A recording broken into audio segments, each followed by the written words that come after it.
Should be going now. Here for the screen.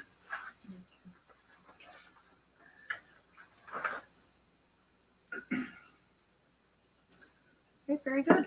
Welcome everyone on YouTube.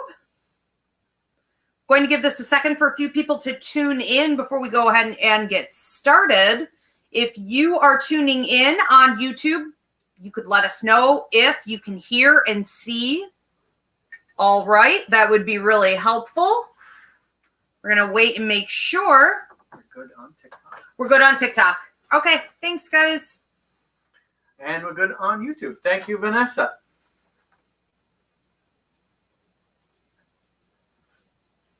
All right, very good. All right. Okay, excellent.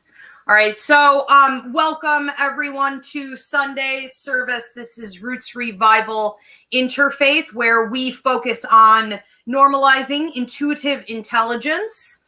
We look at intuition, astrology, numerology, and how these three universal truths can help people to better develop their character, to increase their prosperity, to heal their lives, and to go out there and heal other people. So we hope you enjoy our service tonight. If you want to check out some of our past services, you can do so on YouTube at Ask ID or anywhere there's a podcast. Okay, again, this is Roots Revival InterFaith. Now, this week, we are in part 2 of a 3-part series on shadow work. We're talking about what shadow work is, how you can use these tools, looking at, again, intuitive intelligence, astrology, numerology, the truths of the universe, to do shadow work for yourself and ultimately get out there and help others also come to a place of healing. So I'm your pastor, Ivy Rivera. This is Paul Casey, Healing Arts. How are you, Reverend Paul? Great, thank you. Good. We have Reverend Danny, our numerologist. How are you, Danny? I'm great. How are you? Good. And then we have Reverend Christina Del Rey, our astrologer. How are you, Christina? I'm a little out of it. I just had my second vaccine, so just going to have to bear with me, but all is good. Okay, very good. We'll keep an eye on you. Sending healing. All right. Well, that's lucky. All right. Very good. So hopefully, you guys are in a place right now where you're, receiving the resources that you need in this pandemic. You're keeping safe. Hopefully a lot of you tuning in aren't dealing with a ton of loss, but if you are, we're here to pray over you today, to send healing your way, and we do encourage your interaction also with our church services. So we want to invite you to use that comment section, okay? Reverend Paul will be taking your questions, your comments on our topic today, but he'll also be taking your prayer and healing requests. Now, about halfway through the service, we are going to spend a few minutes allowing everyone to type those in if you haven't done so yet. Okay, again, feel free to do that now, though. So now, last week, we started talking about shadow work. Why do we struggle so much with being willing to sit still, get comfortable with our discomfort, and to face and process the hard inner work that we have to do? We discussed, and you can go back and watch last week's service, we talked about Carl Jung and his concept of shadow work. We talked about the different reasons that people tend to avoid it, from not wanting to go through tests in life, to not being willing to observe patterns of dysfunction in our own lives, to also keeping the company too much, getting embedded in social situations with a bunch of other people who also don't want to do the work. So go back and listen to that. It's a good place to start. We also talked about how to start doing the shadow work in your life and a couple key areas that you can look at. So I had spoken last week about the ego and how coming from a place of fear and control is the polar opposite of coming from a place of love and faith, which is where we find all of our healing. We also talked about how people have a tremendous amount of fear when it comes to leveling up in their life. So they may not want to do the shadow work because they don't want the evolution and the burdens that come along with leveling up. We talked about the confusion between destiny and free will future also. So you can go back again and listen to those. Today, I want to open with a little discussion here on a warning sign that it is time for you to do some shadow work in your life based on a free mini class that I have up here on YouTube called Stay in Your Lane. Okay. So when we see in our lives that we are worrying about everybody else, or we have workaholic tendencies, we don't know how to stop doing, or we overgive, okay? We don't know how to set healthy boundaries. Maybe you are in your relationships always overreaching, okay? Steering the ship, trying to control things. You can't just let people be.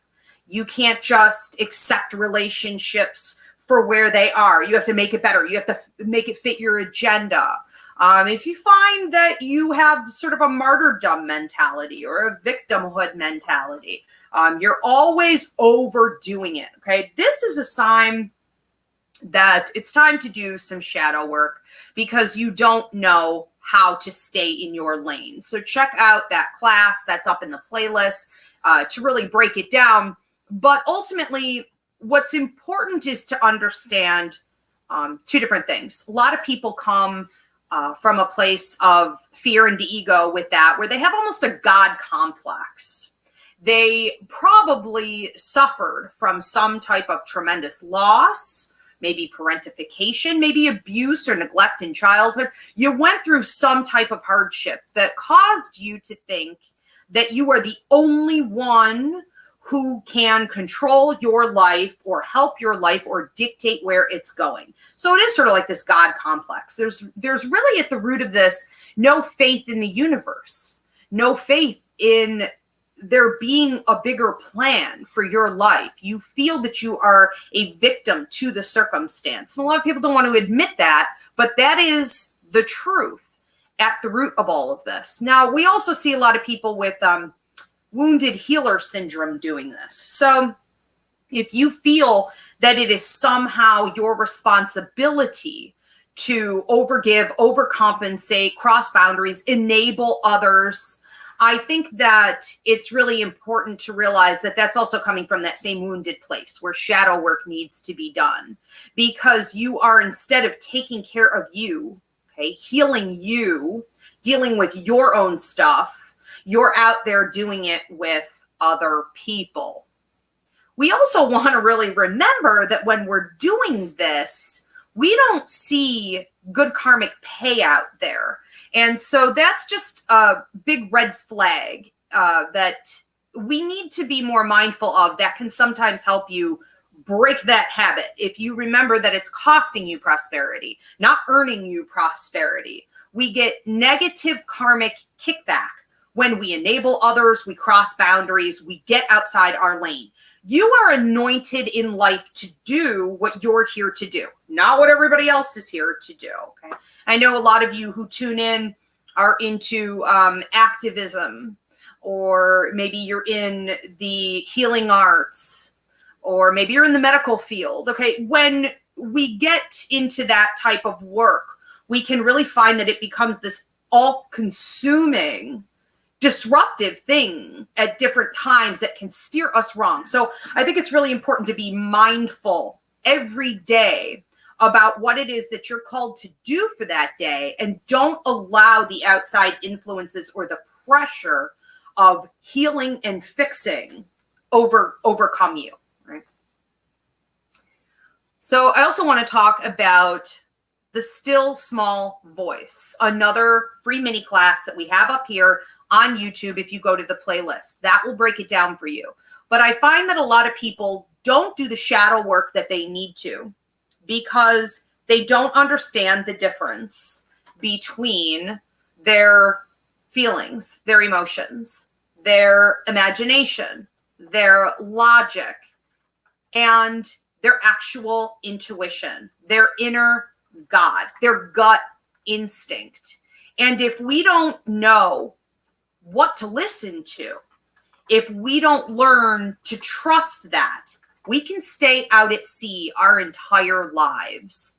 We need to get in touch with that still small inner voice that will gently nudge you and let you know this is something you need to look at. This is something you need to process. This is something you need to spend your time on, versus the rest of the chaotic, noisy world and the thoughts in your head that are pretty meaningless the majority of the time. We need to understand that that inner voice is calm and centered. It's not loud and obnoxious and overrunning. It is the opposite of everything else, and it never lies. Okay? Truth and energy, wisdom of the universe will never lie to you. So get in touch with that voice of wisdom. So I want to talk to you guys about being afraid to speak out. That is always a red flag to me with a client or a student or myself, that there's some shadow work that needs to be done.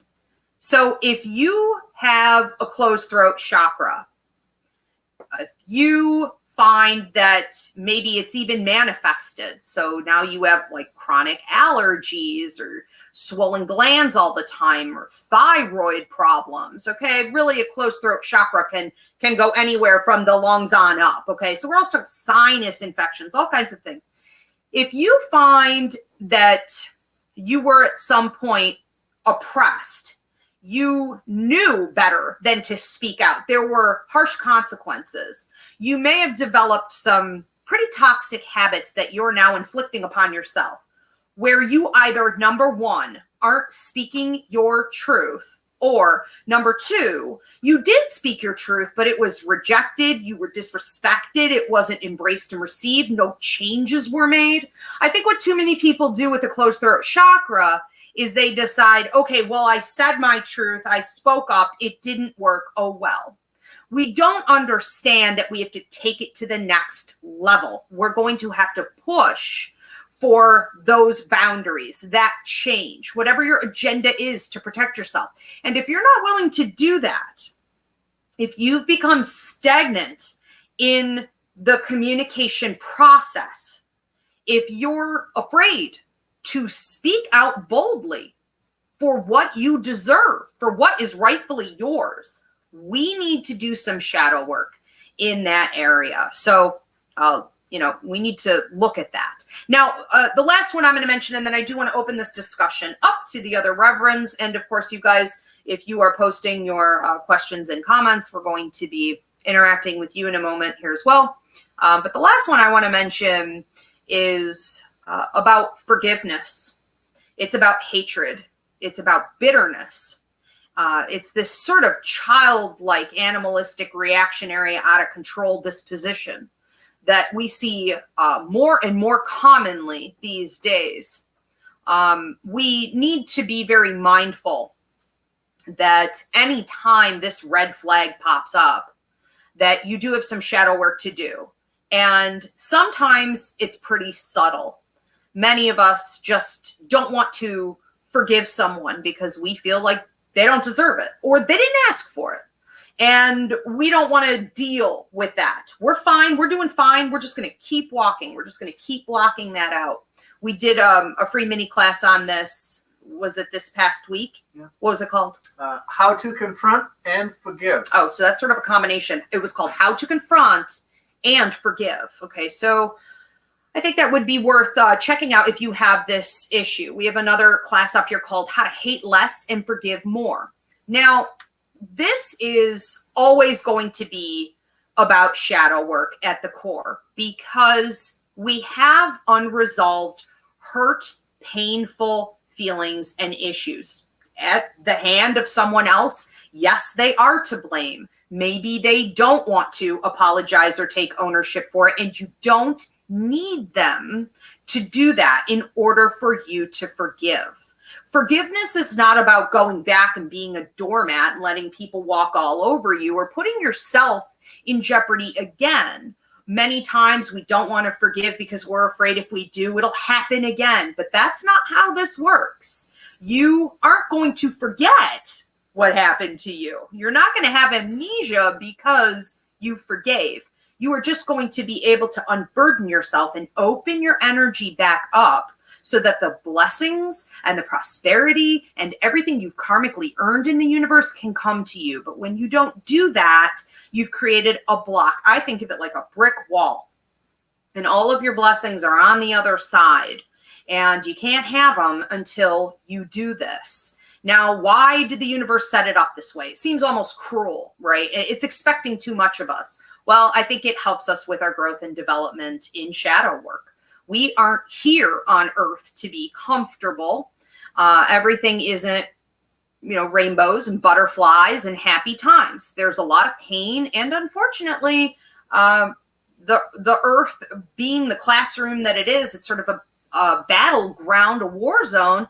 A lot of our growth and learning and strength and wisdom and healing and power comes from that pain. For you to ignore it and pretend that it isn't there, put the power on the head of whoever hurt you, is disempowering your own self. It's cheating your own self.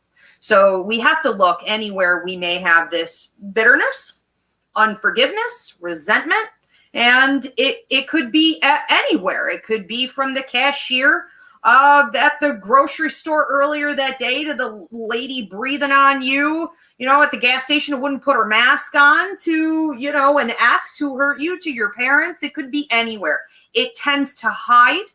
And I would say that if there was one lesson that I could say to everybody that I hope they remember the most in life, is that when we hold on to that, we cheat ourselves from what we could become and what we could have. And the payout is pretty instantaneous. Okay, so it's also worth doing it because it moves quickly in the energy flow.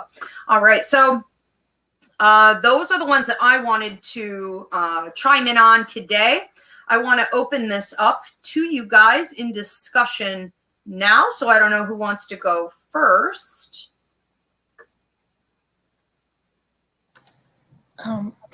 I can start. So when you were speaking about shadow work a couple of minutes ago, there was something that kind of came up, and that was there even a little bit earlier today, but really was reiterated, and it was leaning into the brokenness. Because there are moments where we are broken. And something that was reflecting on a little bit earlier was that it's broken does not mean bad. Broken does not mean disposable. It doesn't mean throwing it away. It just means recognizing that some pieces of us might be a little bit splintered, or even broken is probably the best way to even think about it. But there's this Ernest Hemingway quote where it says, like, we are all broken, and that is how the light gets in.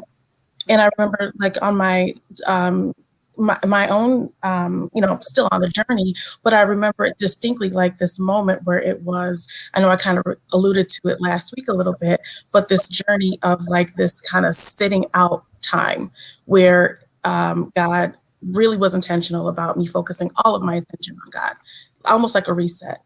And I literally at moments felt, by leaning into the brokenness, it allowed for light to come in.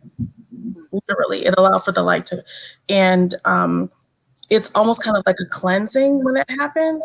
And it's really kind of illuminating that brokenness that is there, and to recognize that whether we recognize it or not, it's there. And even if we cover it up, it doesn't take it away. It just means that we're allowing for some cleansing light to come in and allow for us to get to that next level. without recognizing what is there, it is literally impossible for us to be able to heal it.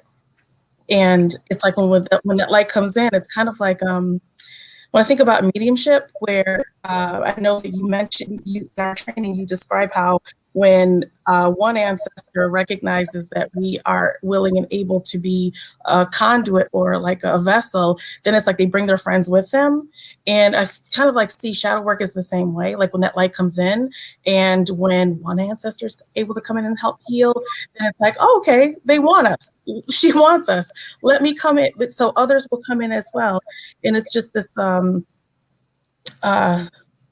beautiful experience that you don't quite realize how beautiful it's going to be until we get into it. And that's part of the faith I feel like that you were speaking about as well before, because it's like having faith that, okay, I'm being told to do this. I don't know what's coming. This feels scary, but they won't show you necessarily how beautiful it's going to be because we have faith. We have to have faith to even start it in the first place.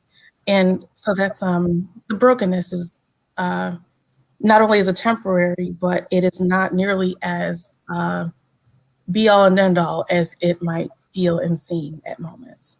It's that fight. It's like a tug of war. And if it's, some point, if some people might call it hitting rock bottom, but you let go. And when you let go, you can see that light in spaces you didn't know it was there before. The red lights turn green, and little things can make you happy. And there's a sense of peace. And like you said, the ancestors, the guides, they can start to work with you. Now you're willing to work with the universe. But as long as you're fighting it and blocking it out, it's like that constant tug of war, and we get nowhere. Yeah. I love that. There is so much healing in that brokenness. Excellent. Are you okay for me? Oh yeah, go ahead. You guys just jump in. Yeah. Awesome. Thank you. So when I think of astrology and shadow work, the planet Pluto comes to mind, because Pluto, it takes what's dormant and it kind of brings it to the surface. Or, think about like the secrets that you keep too, because shadow work is about, it might be about trauma, but it might be about trauma that we've caused as well. So it's like a lot of times it's those things that we don't like to look at about ourselves that we say, oh, we're better than that person because we didn't make those choices. But when Pluto comes around, it kind of makes you see that you're really not, that you are like two choices away from another person's life. And it's very sobering. So, we all will go through some kind of Pluto transit in our lives that'll be changing and will bring through the shadow work. But I love what Danny said about, the crack and the light coming in, because one thing that I have really learned, I've been studying a lot lately, is that if you struggle against the moment, like you were just saying, fighting, that's, we're not leaning into the pain, we're struggling against the moment. And that means we're fighting the universe. So if something is happening to you, you have to say, okay. And that is really difficult to do, because what do we do when we see pain? We run the other way. And we can't do that. It's really hard too, because you have to say, this is the way it is at this moment. We have to accept it. And then once we accept it, we can start making steps to heal it or to do something about it. But if we're fighting against it, it's just going to get more difficult. And like you can only run so much. It's going to catch you. And, and Saturn is karma. So when we had, last year in 2020, when we had Pluto and Saturn coming together in the sky, that was collective shadow work, and our collective karma, because, we were not recognizing how this country has treated, people of color. And we were not recognizing the pain, the trauma, the shadow work that we have to do as a nation. So, if you are, if you are in this, like what you were saying, Ivy, about, we think everything's supposed to be great. Like we have this American dream in our head. We're supposed to have the 2.5 children and the picket fence, and it's just supposed to be that way. But that is just the dream. That's Neptune. That is the dream.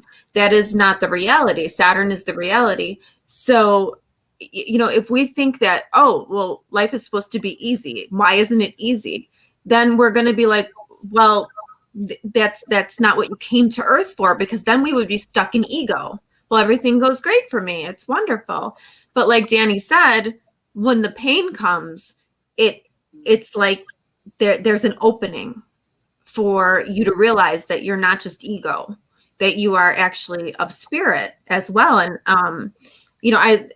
when we also too, another thing with shadow work too, is that people like to identify with things that have been done to them, or, if they have been victimized, the pain body, they like to identify with the pain body. They like to say, well, I was abused, and if they don't have that abuse, all of a sudden they don't know who they are.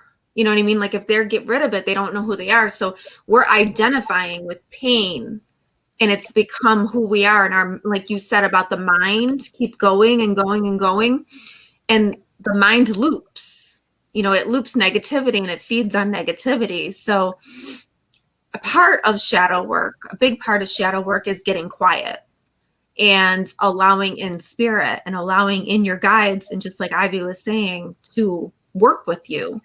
And I don't think I've ever felt that more intensely than I do right now. And it's true. You really don't, once you start trusting and doing the shadow work, you realize that, you're a courageous person, because it takes a lot of courageousness to look at what you don't like about yourself, and what has happened to you and your pain. But there's room for the light to get in, and all of a sudden you're getting all these messages from spirit, and things are making more sense in life. Before you were like, no, that shouldn't be happening, but now you're like, okay, yes, this is happening. Now what can I do? So it's really, it's really a beautiful thing at the end. It just doesn't feel good. No, but it is a sweet release. Mm-hmm. Because I don't think there's any denying in that moment when you're like, I'm letting go, like that's it. Or like you said, Pluto's going to take you down. Is pretty much what that is. You have a planet shoving you on your face. Once you're down, it's kind of like somehow this already feels better. It is a sweet release. But I like what you said about everybody's going to go through Pluto transit at some point in their lives. That's why it's so important, people, that you understand your numerology, you understand your astrology, so you can prepare for these things. You don't just think you have bad juju or bad karma or you're getting attacked, you did something wrong. It's nothing like that. It's the human experience. We are spirits having a human experience to learn and grow. But after, you were talking about Pluto, you said Saturn is, you said it's about helping you realize, right? Yeah. Saturn is karma. So you will get karma, you know what I mean? And Saturn is Saturn's going to make you be in the reality too. Like we live in the incarnation, we live in the day-to-day life. It's not the ideal Saturn. Saturn's like, nope, you got to do the hard work to get the benefits. So if we're not looking at our shadow side and we're not taking steps to cure it, or to deal with it or integrate it, then we're not going to make good karma. You know what I mean? Like that's gonna catch up with you eventually. And I want to say that earlier when you said, we expect this happiness, we expect everything to be up, and it's, keep up with the Joneses, the white picket fence, how many kids, like what are the standards and by what age and all of this. And when that doesn't cut it, where do we look? I mean, we live in a world, not even just our society here in America. We live in a world that's polluted with that mentality, and we're not embracing things like turning toward our intuition, art, music, play, self-discovery. Those things are like a waste it's either mocked or it's just sort of a waste of time. That's for just certain people. But this is where we figure out where our help is also, because you were never expected to come to Earth and handle the pain on your own. There are remedies out there. Paul, I know last week you were talking about paying attention to why you're drawn to certain types of music or movies. What is it that you're drawn to? How is that trying to help you with your shadow work in a more pleasant way? Yeah.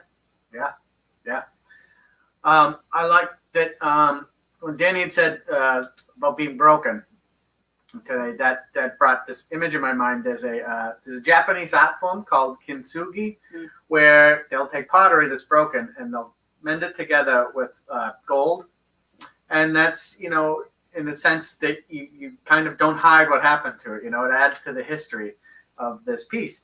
And also I think it's interesting too that they use something of higher value. It's like gold. So not only is it part of the history, it's worth more now that it has been broken, that it has been repaired. That there is value in repairing yourself, not just being thrown away. And in essence, you're even more so. And also too, when people look at other people and they judge or whatever, and they say they have to do this when they're kind of avoiding it themselves, it's not a unique experience for everybody, So like you could, if they didn't do it so well and you're avoiding it because of their outcome, look at these pieces of pottery, even though, each one's unique. If you drop them from the same height, the same circumstance, their breaks are going to be completely different. So the repairs are going to be different. It's like it's individualized so that you can't, base, if you think, even if you try to do your shadow work based on how someone else did theirs, it's not going to be the same. So you really have to go in and do it to figure out how to repair and how to be better. But, that goes to show that everything is worth repairing, and because you will come out better.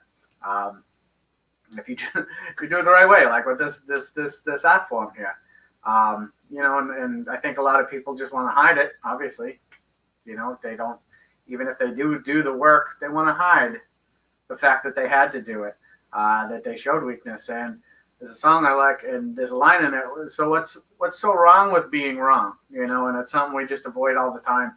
And I oftentimes would rather rip my own face off than be wrong. But I have to. I'm admitting that on live TV, and but you have to realize that it's okay because that's every day. It's every day. How are you not wrong every day in some form? I like that. Yeah, you're talking about celebrating your wounds, celebrating your scars. Like when did we stop that? I think of like the Vikings and these old Right. Game of Thrones, like everybody, there is a pride in surviving things, and you don't have to be a musician, you don't have to be an artist necessarily or a writer to celebrate it. A lot of us are supposed to celebrate it by helping other people and taking that healing, that wisdom, those lessons that we've learned, that strength, and giving it out to others who are in the same place. To help them through the process and to not be as afraid or stagnant. I think that it's also in that brokenness that we see members of our soul tribe show up. It's like the saying, when the student is ready, the teacher will come. Well, sometimes you got to get broken in order for the teacher to show up. But humans are the mouthpiece for God, and they will come. The right people will show up and be there for you one way or another when it's time. That's so true. And I really think that pain is power at the end. And I also think it directs you to your life purpose. It sometimes, you're on a path and you may have served whatever karma you had on there. And then, something very tragic might happen or some trauma might happen. And that puts you on a totally different life purpose journey. And had you not had that trauma or had you not had that happen, you would be in a completely different life. And maybe that wasn't maybe you served your karma with that and now you have this to do. So you can't, and that is so true when you say people show up. They do. They just do. And that's never really been more true. Now that I've been through a few things, and I've seen a couple people go through things, and but you have to be in that broken place, in order for that to show up. So it's so interesting. And we have to remember that they show up through YouTube or podcasts, or, sometimes it is strangers on the street, or a new friend, a new coworker, or just someone who posts something on social media that is so meaningful for you in that moment. It's all the same thing. We have to stop expecting it to look a certain way. Next week, I'll touch a little bit on stop expecting to see it in your lovers. Okay. They're not here to do that for you. They're not here to do your shadow work for you. So we have to change and be more open. This, when, during our conversation during our service about shadow work, and even when thinking back to last week, just because we have the ability to be able to persevere doesn't mean that we should. And it really kind of resonates, it feels like, especially with the numerology.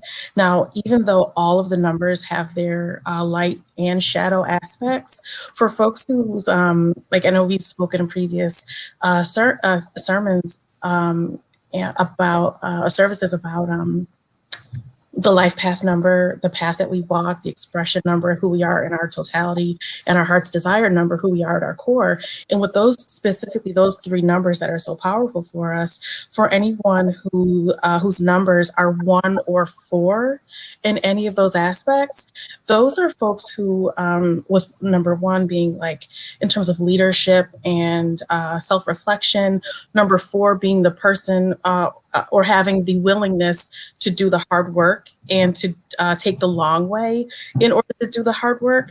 For folks who are able to persist, and it's like there was this quote, this meme that had it still may be circulating now, but it was like basically like she persisted, all right? The thing is, persistence can be such a powerful thing, but when it's time for us to take our break and recognize our brokenness and allow for the light to come in, that ability to persist can actually sometimes work against us, because it's like, you know what, I can handle it. I can handle things. I'm able to withstand periods of time that are not easy, especially for those of us who are light workers, who were born into this work and who were born into circumstances that forced us to develop this resilience and this ability to persist. Now that we have it, it can sometimes, we have to be mindful, especially if our numbers 1 or 4, if they are either life path, expression, or heart's desire numbers, it's just so critically important to make sure that the energy with those numbers don't prevent us from stopping and doing the work that we need to, and not to see it as defeat. Because I remember, so my life path number is 1. And I remember my, man, when they tell you to sit down, when the ancestors and our guides tell us to sit down, it is needed, and don't realize how valuable they are. But being a life path number 1, it's just like, okay, I'm going to figure this out. The things might be difficult right now, but I'm going to make it right and make it good. And even for myself, just no matter what the circumstances are, I'm going to make sure that and they're just like, who cares? Like, go sit down and heal. They were like, and they could care less about what I thought were like the deliverables, and you know what I mean? Like, look, I'm being, it's not for you. It's not your stuff. No, it's not all our stuff. I mean, half the time we think life is just such a horrible experience. It's because we're not setting proper boundaries with ourselves. Yeah.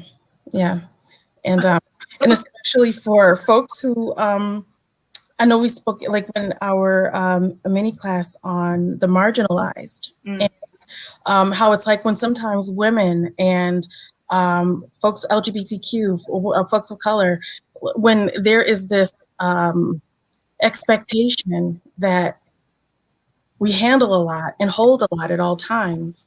And to not hold a lot and to not come through in these adverse circumstances is somehow making us less than. And it's just this need to wipe all of that away. And sometimes it literally takes for the ancestors and our guides and all who watch over us to say, "Sit down, like like, we don't need your help. Like you're not that helpful." You're not God. Yeah, it's not. Yeah. You know, and the Danny's referring to another free mini class that's up on the playlist called "Healing for the Minorities and the Marginalized." She and I did that one together, and we talked so much about that drive to handle things. And just because you can doesn't mean you should. And just because it crosses your path, it reminds me always of, like, yes, you can't pour from an empty cup, but also, like, all that glitters is not gold. Everything that crosses your path or your to-do list, everything that comes across your desk, every invite is not for you to take. Every battle is not for you to fight. We have to and learn how to be balanced. But yeah, that starts with you. That starts with you as an individual. You know, until we learn that ourselves, we can't go out into the world and have a healthy balance with all that. And that's a lifelong battle sometimes. It is. And what's so wild is for folks who are used to persisting and it's their job to do it, the second we take the foot off of the gas and sit back, all of a sudden it's, oh, this is great. This is wonderful. This is so good. It's gonna go anyways. Right. You're really in the way. Yeah, it's amazing.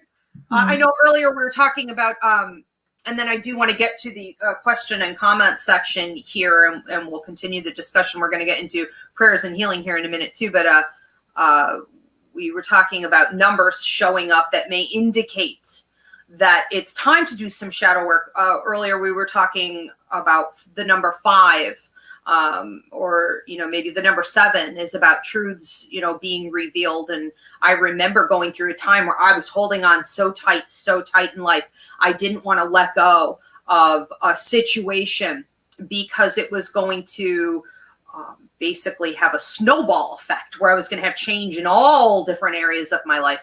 And I was sitting in my car and I was fighting it and I was fighting it. And I was waiting for a friend of mine to come out of the restaurant, and the car shut down. Everything in the car shut down. And there was nothing wrong with my vehicle. And it was almost like it started up again, and the electrical system started to flash. Everything in the dashboard, everything on the radio, everything was 5s. And I knew the change is here. If I just let go and I do the shadow work and go through the process, everything was going to be fine. And it was a huge level up in my life, but I had to watch for those signs. That was support. Absolutely. I love how you bring up the number 5, and how it just goes to show how clearly intuitive you are, but just how in tune you are, because this 2021 is the year of 5, and this is the year that we the number 5 energy is with us and so present with us. And I love how it's just like you were pushed to let go, because the number 5 represents freedom and liberation and literally the letting go. And since the number 5 is with all of us, it is our call and our invitation to, and almost a push to let go of the things that no longer serve us. It's almost kind of like this plow eliminating all the things from us, from our path, from ourselves, forcing ourselves to be open and allow ourselves to be free of the things that have held us down for so long. And you can feel it. It's juicy out there. You can feel people going through it. You could feel that battle, though. Yeah. Danny and I were talking too about how she said it was a number 5 year. I had no idea, but it really correlates to the Saturn Uranus square, because Saturn Uranus is all about what's holding us back, the old way, and then liberation, freeing us, the new way, and how those are like kind of bashing heads right now. But really that is as a collective and in our individual lives as well. So, and I just wanted to make one comment about what Danny was saying and what Ivy was saying. There is a lot of power in surrender.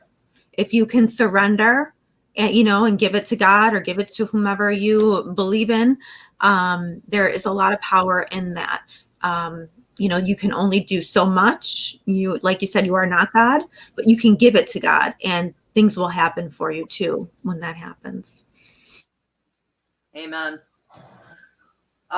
So I do want to encourage you guys, okay, at this time, if you want to post your prayer and healing requests, these can be for you. These can be for someone in your circle, your community. It could be, literally anything. We're going to get to as many of those as we can. We also want to open up to donations at this time. So if you are so inclined, whether you're on TikTok or YouTube, you can hit that donation button. We greatly appreciate it. And Paul, what questions and comments do we have coming in here for us? It's a lot of good comments. People posting their life path numbers and numbers that have been following them. Alex says she's a 1, and what you guys are talking about is exactly what she's going through now. Her guides are telling her to take a break. Nice. And we have a question from Crystal. Okay.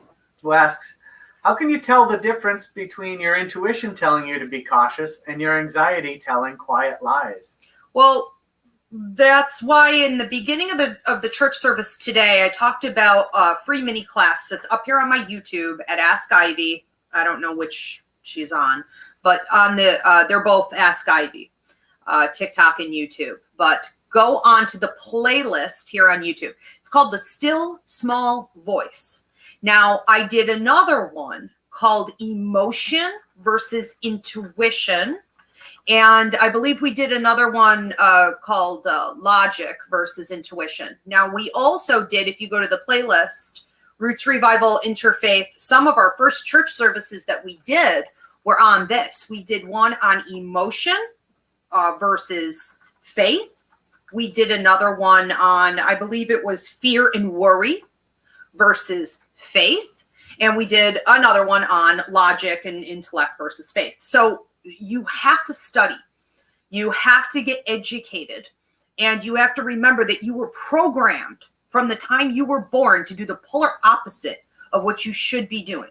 That's going to require diligence on your behalf. It's going to require a lot of mindfulness beyond probably what you've ever you can't even comprehend at this time. But get educated, learn the warning signs that you're going in the wrong direction, learn the signs that you're going in the right direction, and lean into it. And the more you practice, the more habit you form, the easier it gets. I wanted to say too, I think the mediumship training was key for me to learn the difference between intuition and, anxiety. And, I'm not a medium, but now that's my base though, that mediumship. Well, I mean, maybe a little bit, but I have that training now, and it just makes all the difference in my relationship with spirit, because you can't know until you're trained. And Crystal knows I'm after her to get the mediumship training, because Crystal is an amazing medium. Like, she's super psychic. So, but that I think is number one, is the mediumship training, like for me at least. Yeah, the psychic mediumship course I didn't really fully introduce myself in the beginning. I'm a psychic medium, and I run a school called Ivy League Psychic Academy. So I train people in psychic mediumship, which is essentially the lost language of intuition. And when you understand the language of how energy and spirit and your own gut instinct is communicating, then everything becomes pretty simple after that. Yeah, I mean, like I can watch all the YouTube videos in the world, but nothing has ever trained me the way that course trained me. It just takes everything and crushes it, and then rebuilds it. You know what I mean? Like, rebuilds how you think about things. So I just don't think you can get that anywhere else. Nope, I've looked. Nope, it's not anywhere else. Danny or Paul, did you want to comment on any of these? Do we have Danny wanted to say something. I just want to everyone has the right to define themselves for who they are. Christina, having had readings with you, I think you are a medium. Yeah, she is. But the closeted, always. When thinking earlier as well about, so the number 5, the number being 5, realizing the connection between astrology and all of this in shadow work as well, because as we said before, all numbers have their shadow side, and my expression number, the number that describes who we are, I'm a number 5. And I remember having a reading with Christina in November in preparation for 2021. And she said, Danny, you just want to be free, just all kinds of free. And I was like, are you sure, really? And then I started to realize what the numbers were saying, and recognizing that and knowing that liberation in the right context is wonderful, but it is allowing me to be cognizant of the energy that's with me, both in terms of universally and for my own expression number. And it really is preparing me for the work that I'm meant to do and helping me to be grounded and being very cognizant of grounding myself as often as I can. Well, when needed, I should say. I think that's so important too. That we can be where we are, be rooted, be grounded. So much of that question that the last girl asked, how do I know? How do I know if it's my imagination or my fear, my anxiety? How do I know it's my intuition? How do I know it's spirit or the universe or truth? The right thing to do. Get rooted and grounded. Just keep yourself in the moment. I love that saying, when you're in the past, you feel heavy, you feel depressed, you feel low, you feel out of sorts. When you're living in the future, you feel anxious, you feel nervous. When you're in the present moment, you can be more still. And when you're in the present moment, I think of like a ship out at sea, just going along, just floating along, you can hear, and it becomes very uncomplicated where the guidance is coming from. It's your gut, it's your intuition. That's so true, because I have been really getting still, and I can hear so much more clearly because I've been going into the present moment and doing meditation and trying to train my brain to stay in the present moment, which is very difficult to do, but it makes a huge difference. Huge. And when you know when it's spirit, and when it's intuition, because you have a peacefulness. And Danny said this one time, and I never forgot it. There's just a peace where you just know if there's any little bit of unsureness, that's not really your intuition. It's just like you're at peace with it. But you don't know that until you get quiet. There are no more questions. Mm-hmm. All the questions just melt away. All the questions just disappear. And it's just truth. Truth never lies, Energy, real energy like that never lies. Did we have another one coming in? Okay. And do we have our prayer and healing requests here? And did you want to lead that? Sure. Okay. Did anyone? So we're going to move on to the prayer and healing requests, and then we are going to wrap up for this Sunday service. Did you girls or Paul want to add anything else to this part 2 of our 3-part series on shadow work? No, we're all good. Okay. I am too. I'm looking forward to next week talking about a couple different key areas. I want to talk about the relationships, that you're choosing, especially with lovers, or maybe like your children, when you're putting too much on other people, giving them too much responsibility to take care of your happiness, circumstances outside of you. We're going to talk a little bit about psychological projection and, a few other things like nightmares, anxiety attacks, things that might be showing up that can give you an inkling that it's time to do some shadow work. So we'll get into that. All right. So Paul, if you want to lead our prayer and healing, that would be awesome. Thank you so much. Okay. We went from Alex, who would like to ask for healing for her grandmother, who's diagnosed with breast cancer and has surgery next week. So let's lift this up for Alex, for her grandmother, the surgeons, everyone in the hospital, and all the family members. Let's claim this healing and safety and surety for Alex and family, especially the grandmother. Amen. Amen. This one is from Vanessa, who's looking for prayers for herself and her family. So let's lift up some prayers for Vanessa and her family for their health and safety. Claim those prayers. Okay. Sit here. Okay. I just want to add, anyone who's dealing right now with the stress and anxiety from the pandemic, the damage that it's done, whether it be to your health or your family's health, if it's with your finances, your work, that constant threat a lot of people are dealing with the work instability, not knowing what's coming up around the corner. I just want to say a healing prayer over everyone dealing with any of the harsh negative effects of the pandemic, that you could find some peace and trust that the universe is going to help you to get through it if you are willing to work with the universe to do so. Don't fight it. Okay, but be willing to receive the help that you'll need, and trust that what you need will show up when you need it. Doesn't always come early, but it will come. Also like to ask for prayers for Diane, my godmother, who recently, within the past week, lost her dear friend and ex-husband, Charles, who recently died.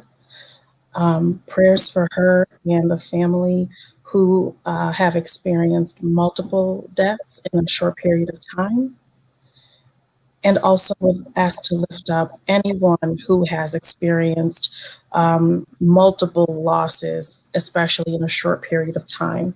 Praying for their healing, praying that they are able to take the time and the space to grieve and heal, and to attend to the wounds that they need to in the time that they need to. So, Okay. All right. Amen. All right. Thanks so much, everyone, for joining us here. We will see you next Sunday, 8 p.m. Eastern, on TikTok and YouTube. This will be published tomorrow here on YouTube at Ask Ivy, and anywhere that you can receive a podcast. Thank you, Christina, Danny, Paul. Welcome. Thank you. Esmeralda and Spirit. We'll see you guys next week. thank you. See you soon. Okay.